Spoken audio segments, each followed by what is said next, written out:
Bonjour et bienvenue dans ce nouvel épisode des bons conseils de Tony et Léon. Le lapin fait partie de nos nouveaux animaux de compagnie. C'est un herbivore avec des besoins alimentaires bien particuliers.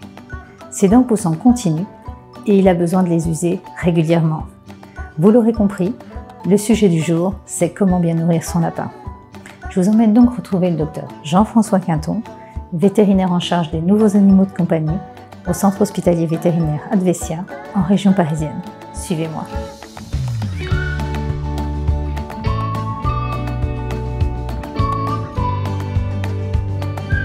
Bonjour Jean-François. Bonjour Valérie. Je te remercie de m'accueillir de nouveau dans ton service de nouveaux animaux de compagnie chez Advesia. Mais c'est toujours un plaisir. De même, alors toujours avec des lapins magnifiques comme celui-ci. Je viens te voir parce que je voudrais parler de comment bien nourrir son lapin, qui est un vaste sujet. Oui. Et quand on sait bien nourrir son lapin, on va moins souvent chez le vétérinaire. Ah bon, écoute, alors tu es un veto sympa parce que justement, tu vas leur donner d'excellents conseils. Pour pas venir chez nous. Voilà, donc d'abord je voudrais te demander, quelles sont les deux particularités du lapin? Alors, les deux particularités importantes pour l'alimentation du lapin, c'est d'une part qu'il a des dents qui poussent en permanence. Donc il va falloir qu'il les use. Et que d'autre part, il mange certaines de ses crottes par un mécanisme qui s'appelle la sécotrophie. En fait, c'est donc il y a une digestion qui se fait qui est un petit peu plus complexe. Alors on va commencer par les dents, puisqu'effectivement, c'est bien souvent que le lapin vient chez le vétérinaire parce que ses dents ne s'usent pas bien. Est-ce que tu peux nous expliquer comment doit se faire la bonne usure des dents du lapin et qu'est-ce qui se passe quand justement elles ne s'usent pas correctement? Alors, et surtout, faut comprendre ça. Voilà. Regarde pas. Hein? Tu regardes pas, c'est pas grave. Regarde pas. Si on regarde un petit squelette de lapin, on voit qu'on a des dents qui sont les incisives, celles qu'on voit, et qu'il y a des dents à l'intérieur, les molaires. En fait, les incisives poussent de 1 à 2 mm par semaine, et les molaires de 1 à 2 mm par mois. Pourquoi? Parce que le lapin, en mangeant de l'herbe, il fait ce mouvement de frottement et il use ses dents, les unes contre les autres. Si vous nourrissez votre lapin avec des granulés, il ne va plus faire ce mouvement d'usure comme ça, mais il va faire ce mouvement qui ne va pas user les dents du tout, et donc les dents vont pousser. Et quand elles poussent, ça pose un vrai problème. Si on regarde, ça c'est une bouche de lapin normale, avec des dents qui s'usent, donc ce sont les molaires, la langue ici et les joues. Il y a toujours un petit espace normalement. Mais s'il ne frotte pas assez ses dents, ce qu'il faut comprendre, c'est que c'est le frottement des dents les unes contre les autres. C'est ça qui rien ça les râpe en quelque sorte. Oui. Si les dents ne sont pas assez usées, eh bien, elles vont commencer à se toucher et puis à se déformer. Et se déformer, ça va faire des pointes qui vont venir soit dans la langue, soit dans la joue. Oui. Et là, c'est un vrai problème parce que, ok, on coupe les pointes, d'accord ? Mais ce qu'il faut bien voir là, c'est que la racine aussi est déformée. Et que quand ça repousse déformé. Donc c'est vraiment important de prévenir ça. Et pour ça, le lapin doit manger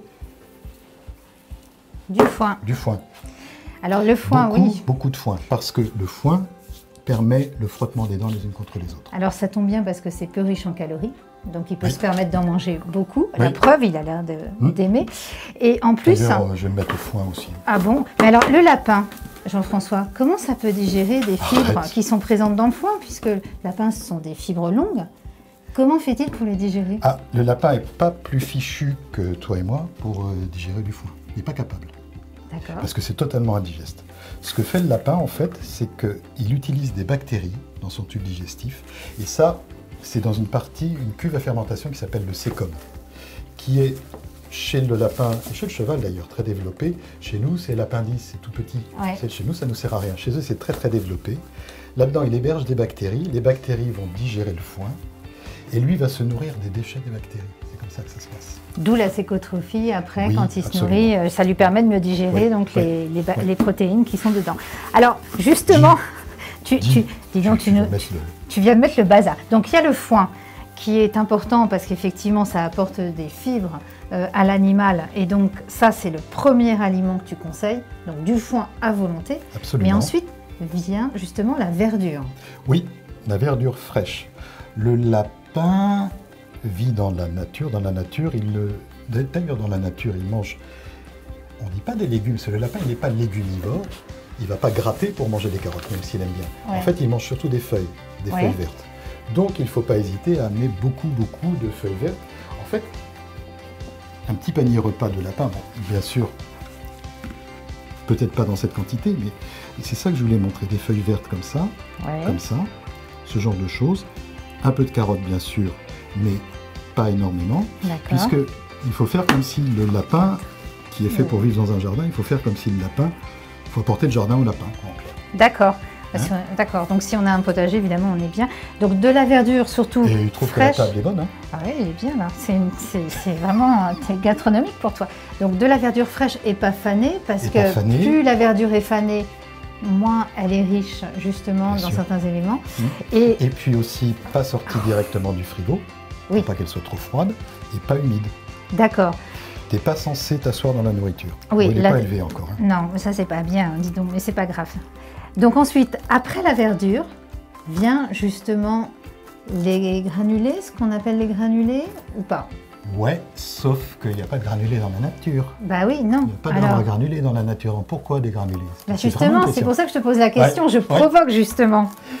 Absolument, parce que, en fait, ce qu'il faut comprendre, c'est que les granulés, ça provient du fait qu'on a voulu nourrir des lapins en élevage industriel, et qu'en élevage industriel, on n'allait pas s'amuser à leur donner tout ça. Moi, ma grand-mère, quand elle avait 2-3 lapins dans son clapier, c'est comme ça qu'on nourrissait. Je me souviens que j'allais avec elle cueillir des herbes au bord du chemin et tout. Mais au niveau industriel, c'est pas possible. Donc on a cherché une nutrition qui soit facilement assimilable et facilement distribuable, qui sont les granulés. Alors, oui, les granulés ont un intérêt, notamment au niveau de la croissance, pendant la croissance, mais ça n'a pas du tout, ça n'est pas du tout l'alimentation de base du lapin. Pour ces deux raisons, pas d'usure des dents, pas de fermentation digestive correcte. Donc, il faut donner des granulés de ce type-là. Et tu verras qu'il n'y a que, c'est homogène, qu'il n'y a qu'une seule sorte de granulé. D'accord. Ce qu'il ne faut surtout pas donner, c'est ça. Un mélange de granulés et de graines et de maïs, parce que là, on n'a pas les bonnes fermentations digestives, et là, on a un lapin qui fait des crottes molles, qui a des problèmes digestifs ou de la diarrhée. D'accord. Quand on me dit, je ne peux pas donner de verdure à mon lapin parce qu'il a la diarrhée, je réponds, c'est parce qu'il bouffe des granulés. D'accord. Puisque quand il mange des granulés, il ne sélectionne pas les bonnes bactéries pour digérer. Si on veut qu'il sélectionne les bonnes bactéries pour digérer, il faut qu'il mange du foin. D'accord. Alors justement, j'allais te poser une autre question. Je provoque encore un petit peu. On a parfois tendance à entendre « Ah, mais le bloc de sel pour mon lapin qu'il va aller grignoter, c'est bon, puis en plus c'est riche en sels minéraux, oligodéments. » Qu'est-ce que tu en penses? Pas du bien. Ah, je m'en doutais un peu, c'est pour ça que je provoque. Pas du bien parce que, alors intuitivement, on se dit « Ok, c'est dur, donc ça use les dents. » Comme nous, nos dents poussent pas, donc croquer quelque chose de dur, ça use les dents. Mais chez eux, c'est complètement différent.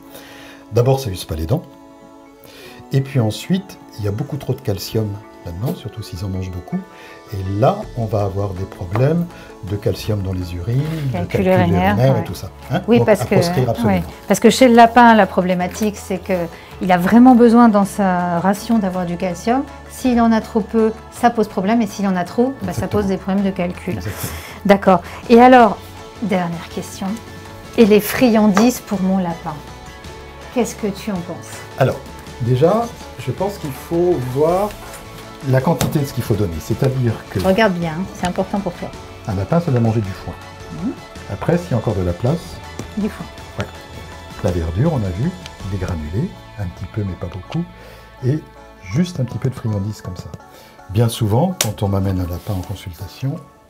C'est l'inverse. C'est l'inverse. Oui, bien sûr. Parce que... c'est bon, parce que le lapin les réclame, parce qu'on n'est pas forcément au courant. Donc voilà, tout ça, il faut remettre tout ça à l'endroit. D'accord. Alors les friandises... Oui, mais pas n'importe lesquelles, tu vas me dire. Ça, j'aime pas trop. Pourquoi? Parce qu'il y a beaucoup de graines, et puis c'est collé avec du sucre. Donc bien sûr, le lapin, il est accro au sucre, il va en manger beaucoup.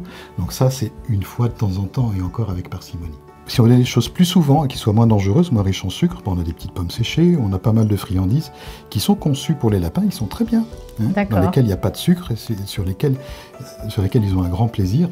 D'accord. Mais c'est pas un problème. Mais Et puis de toute façon, une des grandes friandises pour eux, c'est ce genre de choses, hein, les fans de carottes. Oui, tout à fait.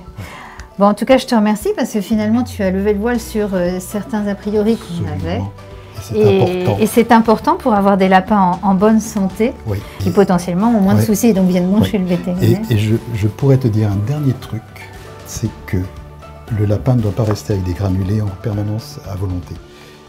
Pour qu'il puisse manger du foin et de la verdure, il faut lui donner les granulés 1 heure le matin, les enlever, 1 heure le soir, les enlever.